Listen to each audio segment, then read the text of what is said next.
Om Shanti. Good morning.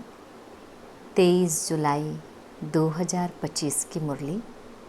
आज मीठे प्यारे बाबा हम बच्चों से कह रहे हैं, मीठे बच्चे, जब समय मिले तो एकांत में बैठ विचार सागर मंथन करो।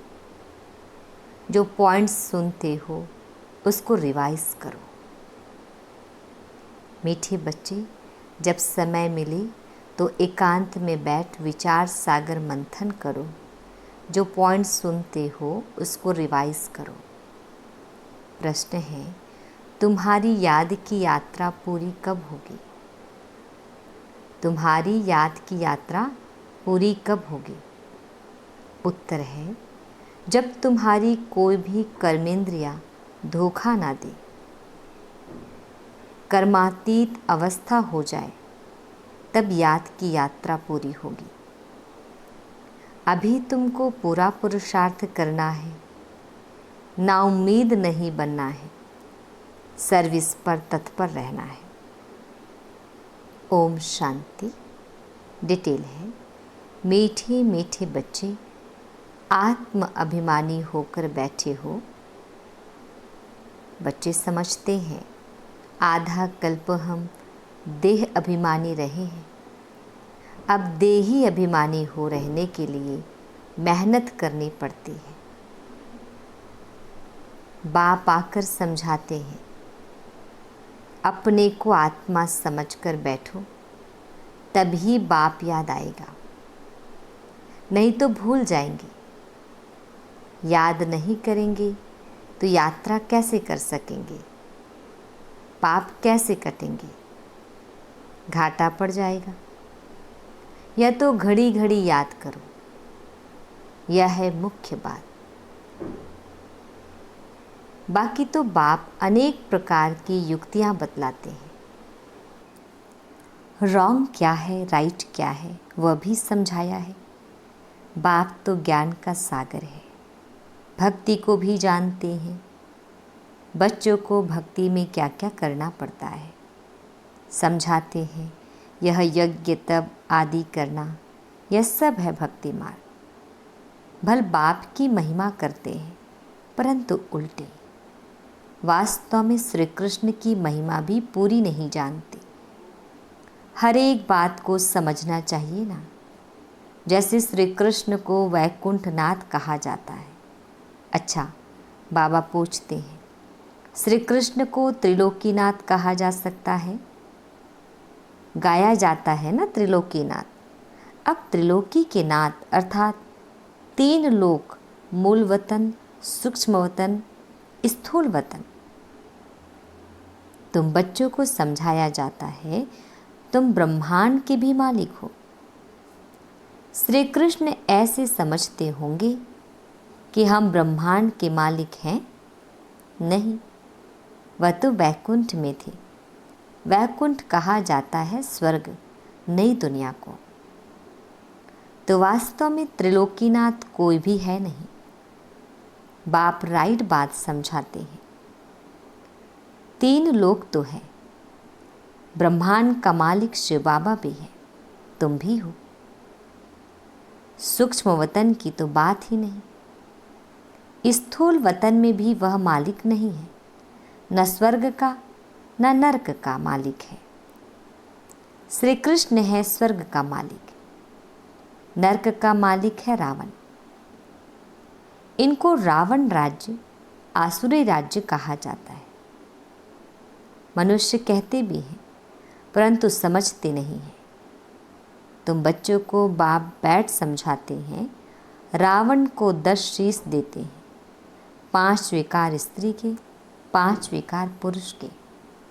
अब 5 विकार तो सबके लिए है, सब है ही रावण राज्य में।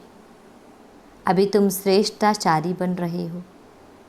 बाप आकर श्रेष्ठाचारी दुनिया बनाते हैं। एकांत में बैठने से ऐसे ऐसे विचार सागर मंथन चलेगा। उस पढ़ाई के लिए भी स्टूडेंट एकांत में किताब ले जाकर पढ़ते हैं। तुमको किताब तो पढ़ने की दरकार नहीं। हाँ, तुम पॉइंट्स नोट करते हो, इसको फिर रिवाइज करना चाहिए। या बड़ी गुह्य बातें हैं समझने की। बाप कहते हैं ना, आज तुमको गुह्यते गुह्य नई नई पॉइंट समझाता हूँ। पारसपुरी की मालिक तो लक्ष्मी नारायण है। पारसपुरी की मालिक तो लक्ष्मी नारायण है। ऐसे भी नहीं कहेंगे कि विष्णु है। विष्णु को भी समझते नहीं हैं कि यही लक्ष्मी नारायण है। अभी तुम शॉर्ट में एम ऑब्जेक्ट समझाते हो। ब्रह्मा सरस्वती कोई आपस में मेल फीमेल नहीं है। यह तो प्रजापिता ब्रह्मा है ना। प्रजापिता ब्रह्मा को ग्रेट ग्रेट ग्रैंडफादर कह सकते हैं। शिव बाबा को सिर्फ बाबा ही कहेंगे, बाकी सब है ब्रदर्स। इतने सब ब्रह्मा के बच्चे हैं, सबको मालूम है। हम भगवान के बच्चे ब्रदर्स हो गए, परंतु वह है निराकारी दुनिया में। अभी तुम ब्राह्मण बने हो। नई दुनिया सतयुग को कहा जाता है। इनका नाम फिर पुरुषोत्तम संगम युग रखा है। सतयुग में होते ही हैं पुरुषोत्तम। यह बड़ी वंडरफुल बातें हैं। तुम नई दुनिया के लिए तैयार हो रहे हो। इस संगम युग पर ही तुम पुरुषोत्तम बनते हो। कहते भी हैं हम लक्ष्मी नारायण बनेंगे। यह है सबसे उत्तम पुरुष। उन्हों को फिर देवता कहा जाता है। उत्तम ते उत्तम नंबर 1 है। लक्ष्मी नारायण फिर नंबरवार तुम बच्चे बनेंगे। सूर्यवंशी घराने को उत्तम कहेंगे। नंबर 1 तो है ना। आहिस्ते आहिस्ते कला कम होती है। अभी तुम बच्चे नई दुनिया का मुहूर्त करते हो। जैसे नया घर तैयार होता है तो बच्चे खुश होते हैं, मुहूर्त करते हैं।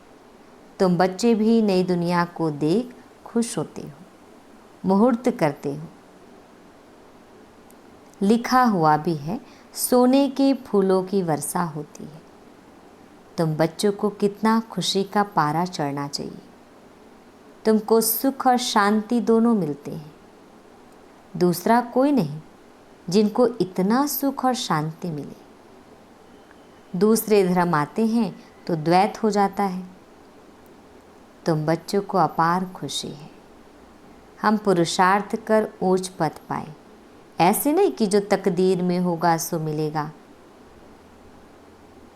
पास होने होंगे तो होंगे, नहीं, हर बात में पुरुषार्थ जरूर करना है।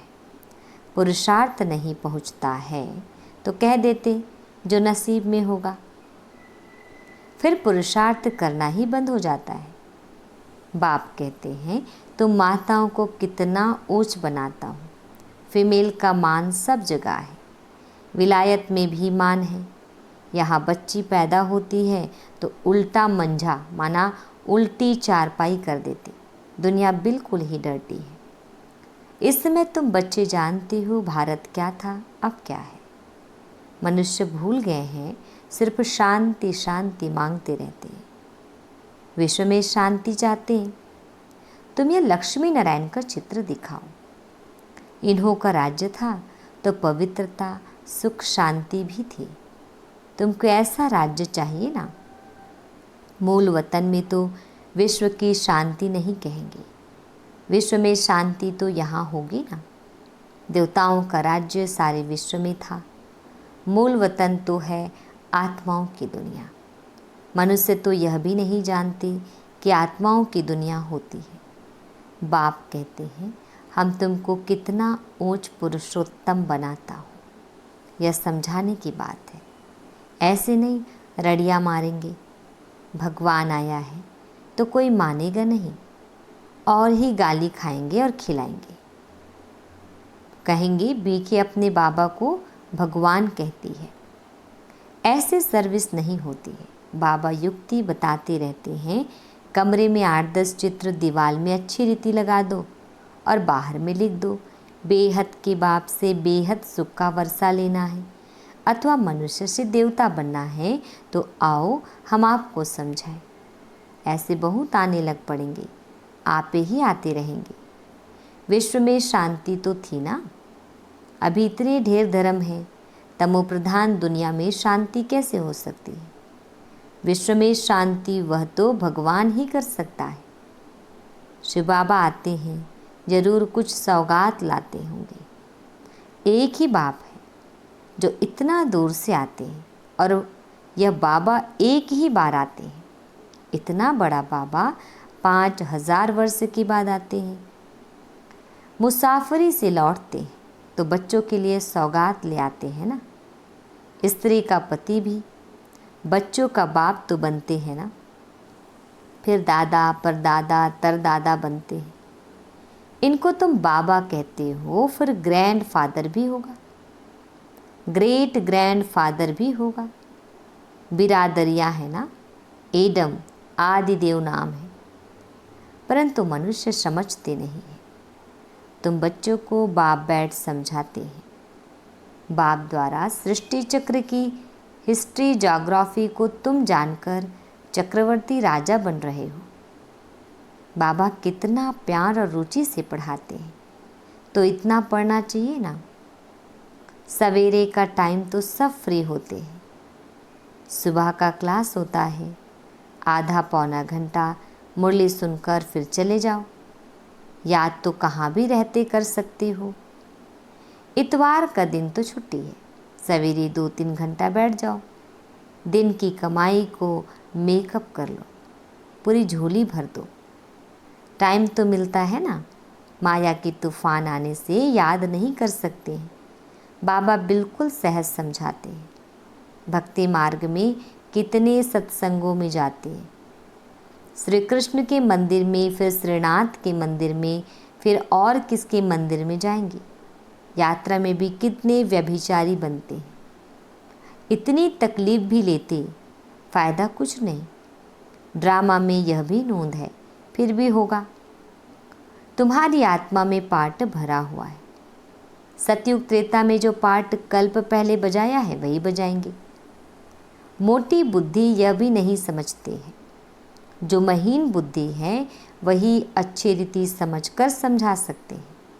उन्हें अंदर भासना आती है कि यह अनादि नाटक बना हुआ है। दुनिया में कोई नहीं समझते यह बेहद का नाटक है।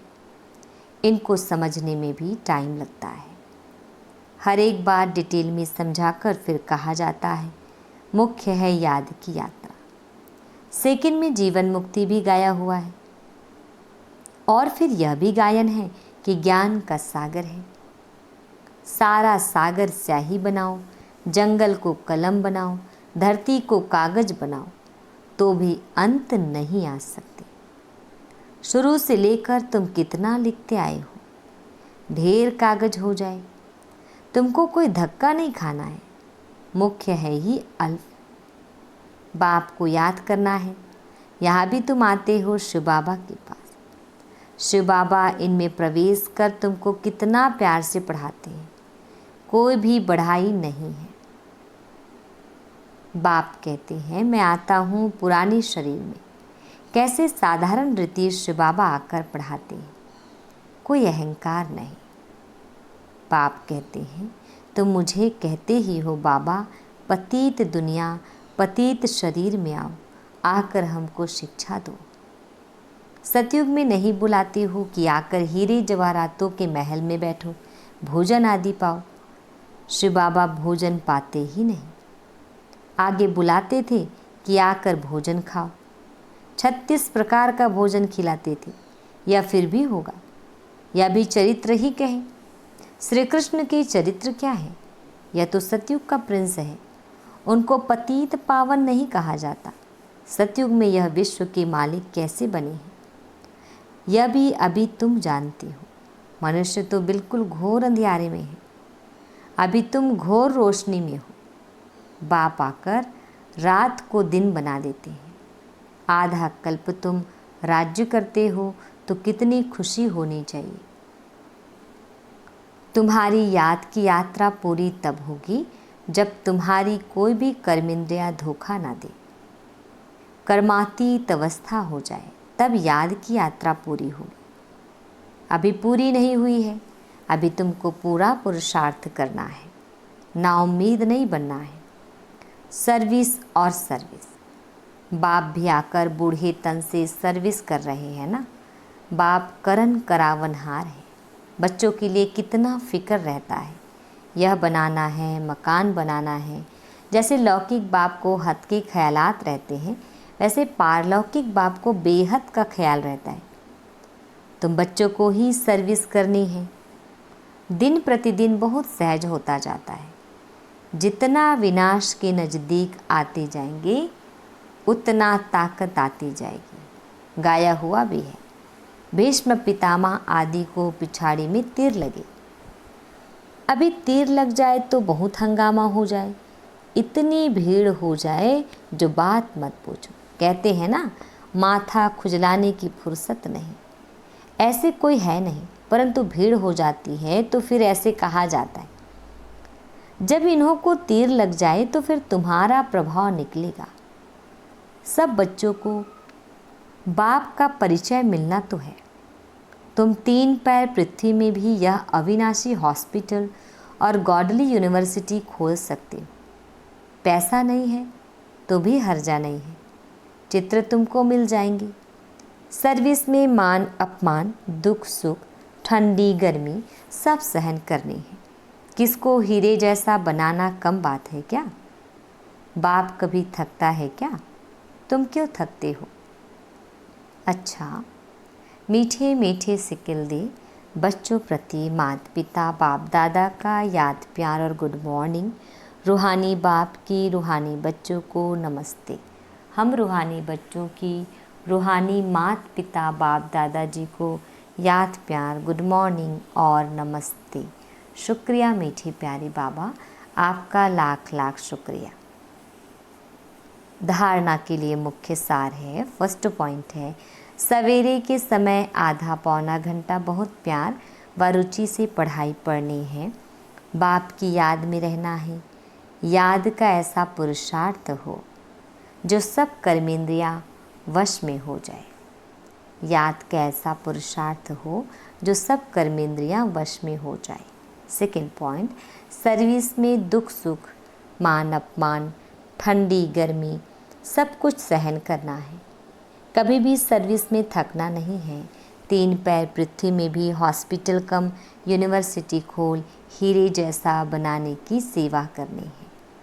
वरदान, सच्चे आत्मिक स्नेह की अनुभूति कराने वाले मास्टर स्नेह के सागर भाव।